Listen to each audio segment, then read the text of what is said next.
At risk of asking the obvious, how did your season go?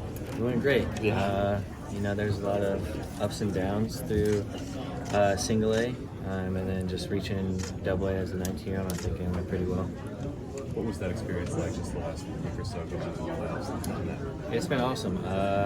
I thought my season was over in Brooklyn, which was kind of funny because we were on a playoff push there, and then once our season was ended, they told us like, "Hey, you're going to Double A," which I enjoyed the last two weeks of the season, and it's good to get that taste of it and get ready for the off season. So you played the last game of the season in Brooklyn. Mm-hmm. You think your season's over, and then what? You get called in the manager's office, or? Yeah, so my parents were actually there. So I was talking to them after the game, and they called me into the office and like, "Hey, you're going to Double A," and I was like, "Oh, well, I had 2 more weeks of the season, but I'm very grateful for that." Where do you kind of see yourself defensively as you continue to go up there? Where do you feel like is your best position, and what do you see yourself doing as you reach this level? Just wherever the best helps team. I enjoy playing shortstop, but if I need to play second, short, center, wherever best helps the team. What was it like playing center this year, Bit? It's pretty easy. For me, it was keep everything so simple. Just go out there and catch the ball, hit the cutoff mans. But I played center a little bit in my junior year of high school, so I was pretty used to it. Why did they put you out there? Honestly, I have no idea. They just said, "Hey, you're gonna play a little bit of center." I was like, "It's fine with me. Whatever helps me get to the big leagues the fastest." What area of the game do you think kind of led the way for you to kind of sail through the system the way you did this year? Probably my hitting. Starting in low A, I had a little bit of just ups and downs through that season, or gets through that level. And then I started getting hot at the right time. Then I got to Brooklyn, did really well there, and then everything just kind of took off from there. What was that adjustment like for you as quickly as you get here last year, just getting acclimated to the whole system overall? Yeah, just knowing that it's my first year of pro ball, everything's a lot different than high school. Going from high school to low A was an adjustment, and then just low A to high A. I feel like low A to high A was a lot more strikes than high A. For me, I tell everybody I feel like people in low A had a lot better stuff. They just couldn't throw it for strikes. And then once you got to high, it was just a little bit too many strikes. Obviously, they're not trying to let you hit, but I feel like they were just 2 strikes, whatnot. They were just kind of throwing it up there, and I just did the damage when they left it up. How much confidence do you have as a base dealer at this point, and how important do you feel like that is to your games? I feel like it's very important. Getting on base, trying to help my teammates behind me, get in scoring position for them, put pressure on the defense and everything, and just best help the team win. The last few weeks of your season, Buck Showalter brought up a lot, unsolicited, how often you walked. What do you attribute the walks or your knowledge of the strike zone or anything like that? Yeah, I walked 104 times in the regular season and 6 more times in postseason. So, it's just kind of like I tell everybody in my interviews, just if I don't get my pitch, don't swing. It's a lot easier said than done, obviously. I'm very, very aggressive when it's my pitch, but if it's not my pitch, I'll just take it. But how do you know if it's going to be a ball or strike? Because for young players, a lot of time that's hard. I feel like it's just God-given, ability just to read the pitches out of the pitcher's hand. A lot of times I like to look at videos of the pitchers before the games and just go from there, see the release height and everything. But for me, it was just ever since I was in high school, I just knew that I had a really, really good eye at the plate, and if I'm not gonna chase or not gonna swing at bad pitches. Does it ever get boring walking? No, honestly not. There's some times that obviously I'd love to hit. They're just honestly taking what they give you, not being too aggressive at sometimes. But just honestly being a leadoff hitter throughout. That's what I hit most of the season. For me, it was just getting on base and getting in a scoring position, helping the team win. Having played at a few levels this year, just what do you kind of make of the Mets minor league system, getting to see a lot of the guys that are coming up pushing for majors the next few years? I feel like just continue to do my thing. I didn't think I was going to be moving through the systems this quickly, but I feel like it's very organized. very good organization to be with. I love each and every one of the staff members at every level. Just kind of continue to keep working this offseason and getting better.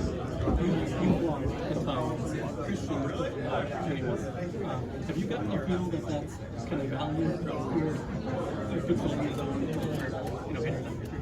Yeah, I feel like being a hitter, if you can just control the zone, they're going to at least make a mistake once a game, once on the bat. Just, you can't miss it. That's kind of the name of the game.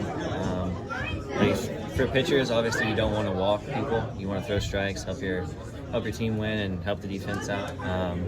But for being a hitter, like I said before, just for me, being a leadoff hitter was just get on base any way I can.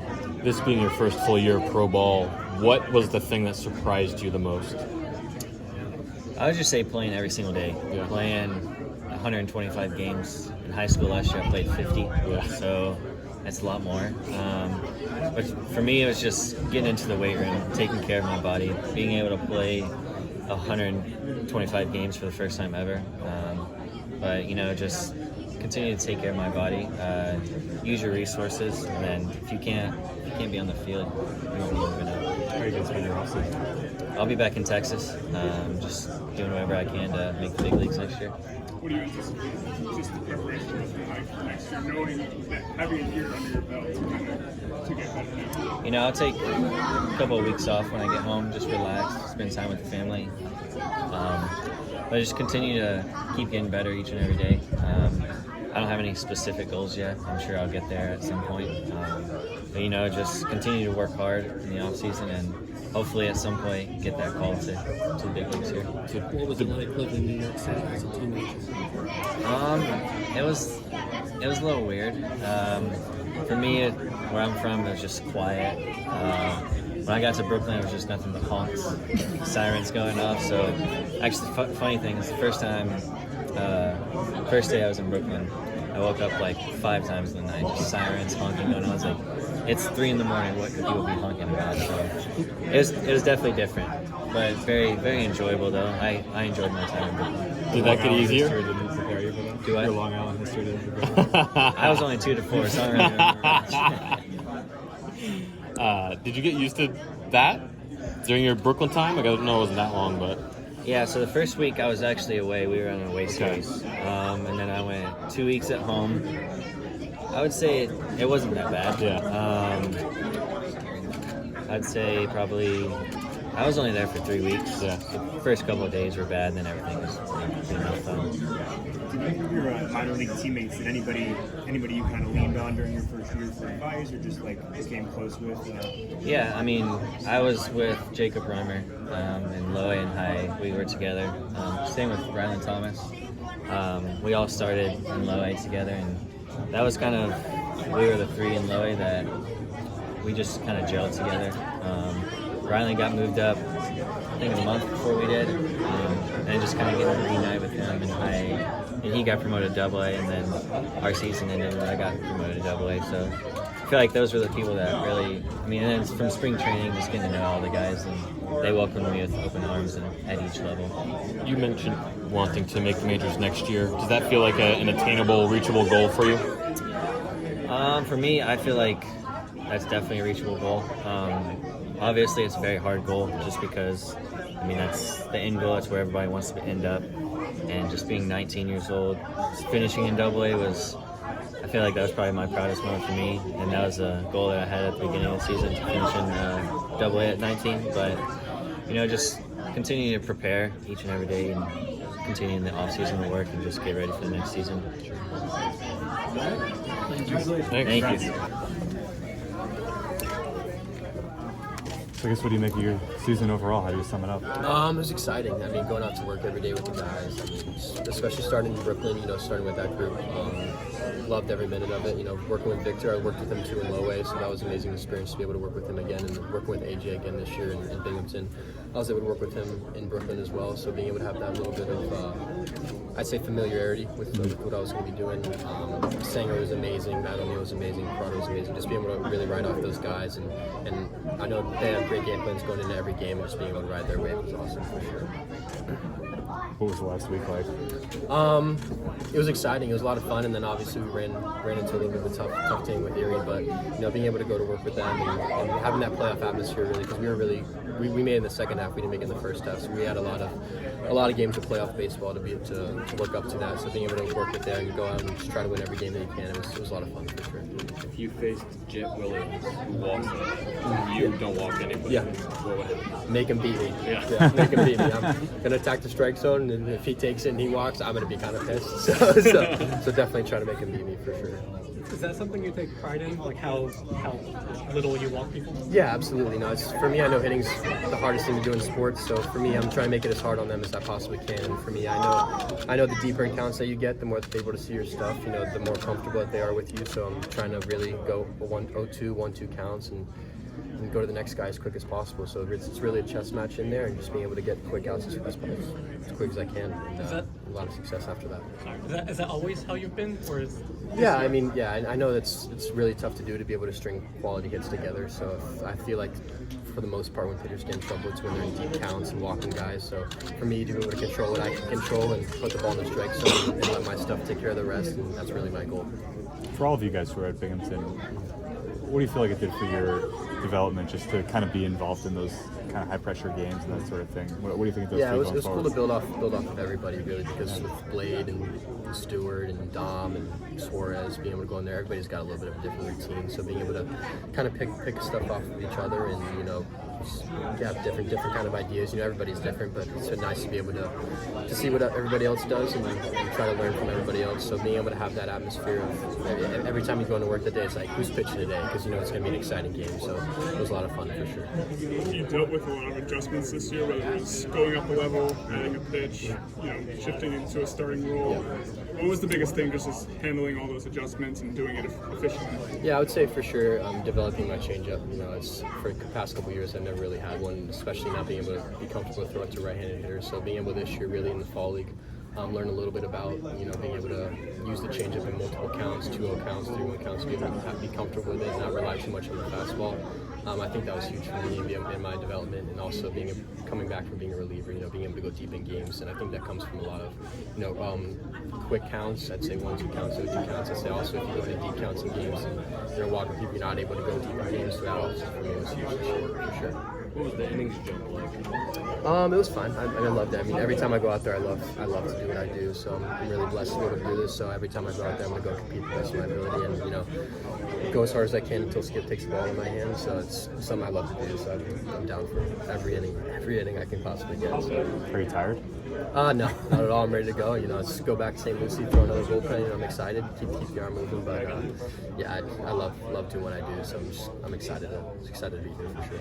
Is it true that you got your slider from Scherzer? Actually, yeah. In high school I had a slurve. I knew it wouldn't really play in college a whole lot, so I was like, who's the best slider that I can find? And I went on Pitching Ninja and found Scherzer's slip slider grip. I was like, I'm gonna stick with that one. It was nice. So yeah, being able to throw that and being able to be comfortable with that was huge for me for sure. Did you ever get to tell him that? Or? I never got to tell him that, no, but definitely helped me in my career, so I'm appreciative of him. How important is that pitch to you now? What you do? Huge. Being able to, that was really in college, that was my only off-speed pitch, so I was able to really get drafted with it. So being able to have that success with that pitch and carry it into pro ball has been huge for me in my development. What year are we talking that you would have seen that in pitching? That would have been 2021, I believe. So, or no, 2020, I believe. So yeah, I was just pitching it and be able to make my adjustment pretty quick from then on. You just tried it and you were like, okay, this works. I was throwing to my throwing partner and he's like, it's pretty good. And I was like, all right, let's stick with it. So yeah, it's just quick adjustment, but be able to really learn it and learn the shape of it, be able to manipulate it. It's been awesome. That was early 2020 before the season got shut down? Yeah, before the COVID season got shut down. So I was able to throw with it a little bit and then use COVID to be able to really throw it a lot. Where'd you get the changeup grip from? In Arizona, there are a lot of guys. A lot of guys were there. Obviously, I was kind of searching around, just trying to find something. But so one of the guys on our team was able, like, hey, try this out. I was like, all right, let's do that. So we were throwing it a little bit. I was only able to throw it in my last start there in Arizona, and I was really comfortable with it. So being able to build off that last start, take that into the offseason, to be able to gain the confidence with it. I think confidence is huge for every pitch that you're going to throw. So being able to gain the confidence in that pitch was really huge for me last year. What do you think the next stage of your development looks like going into the offseason and trying to, continue the successful run? Yeah, I mean, this is always something to work on. I'm going to go in as soon as the offseason starts, work as hard as I can, to come back and be a better version of myself for spring training. So I know that, nothing, season's career is not even close to over. So I'm just trying to every single day get as better as I possibly can. Awesome. Congratulations.